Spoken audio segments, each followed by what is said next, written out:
বিষয়ভিত্তিক যে বইগুলোর চাহিদা পাঠকদের কাছে সবসময় থাকে, তার মধ্যে একটি বিষয় হচ্ছে মুক্তিযুদ্ধ বিষয়ক বই, যে বইয়ের চাহিদা সবসময় সব বয়সের পাঠকের কাছে সমানভাবে গুরুত্বপূর্ণ। সেই মুক্তিযুদ্ধ বিষয়ক একটি লেখা বই নিয়ে আমরা আজকে কথা বলবো, এবং আমাদের সঙ্গে আছেন একজন মুক্তিযোদ্ধা ও লেখক মিজানুর রহমান খান বীর প্রতীক। আপনাকে স্বাগত জানাচ্ছি আমাদের গৌরবের মেলার আয়োজনে।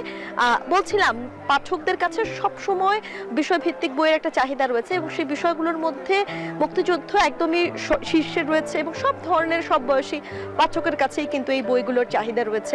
আপনার বইটি সম্পর্কে একটু জানতে চাই। আমি এই বইটা লিখেছি মুক্তিযুদ্ধে আমার যে ভূমিকা, আমি যা যা দেখেছি, আমি যা করেছি, সেই বিষয়গুলো আমি এখানে লিপিবদ্ধ করার চেষ্টা করেছি। আমার উদ্দেশ্য একটা, সেটা হলো প্রজন্ম যেন জানতে পারে মুক্তিযুদ্ধটা কেমন ছিল, মুক্তিযুদ্ধটা কিভাবে শুরু হলো, কিভাবে শেষ হলো, তারপর মুক্তিযোদ্ধাদের পরিণতি কী হলো। পরিণতি আমি হয়তো সেভাবে তুলে ধরতে পারি নাই, তো আমি চেষ্টা করেছি, আমি বলার চেষ্টা করেছি যে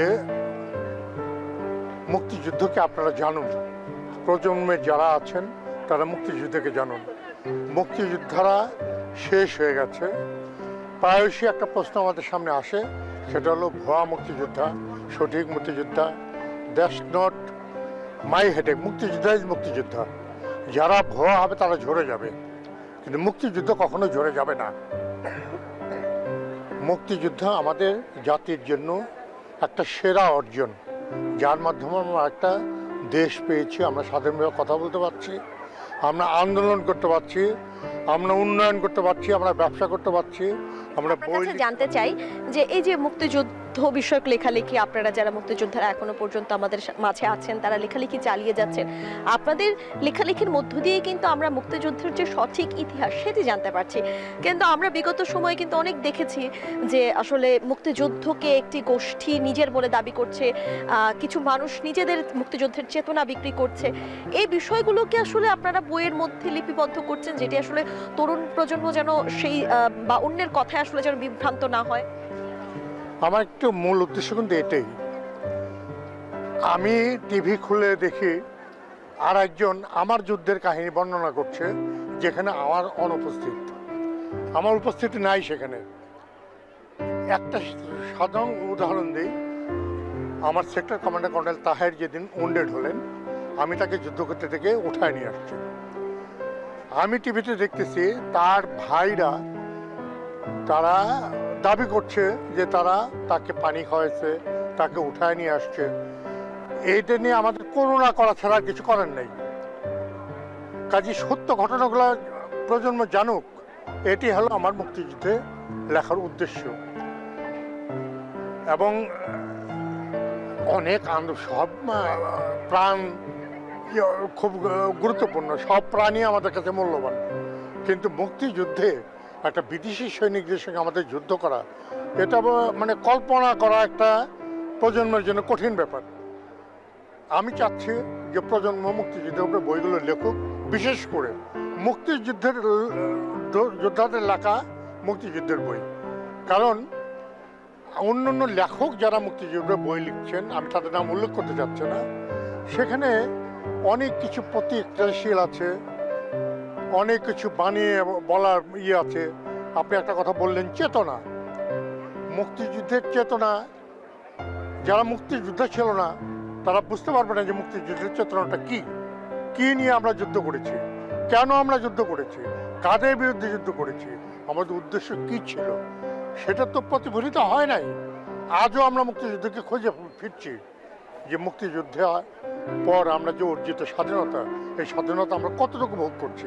আপনার কাছে একটু জানতে চাই, যে নতুন প্রজন্মের উদ্দেশ্যে আপনি যে বইটি লিখেছেন, আপনার কাছে আসলে কি মনে হয়? নতুন প্রজন্মের অনেকের সাথেই তো আপনি মিশেছেন, আপনার পরিবারেও নিশ্চয়ই নতুন প্রজন্মের সদস্যরা রয়েছে। নতুন প্রজন্ম মুক্তিযুদ্ধকে কতটা ধারণ করতে পেরেছে, অথবা আমরাই বা নতুন প্রজন্মের কাছে মুক্তিযুদ্ধের সঠিক ইতিহাস কতটুকু পৌঁছে দিতে পেরেছি? না, এটা আপনি খুব সুন্দর প্রশ্ন করেছেন। আমার এই বইটার এটা চতুর্থ এবং পরিবর্ধিত সংস্করণ, অর্থাৎ 2020 সাল থেকে আমার এই বইটা পাঠক পড়ছেন।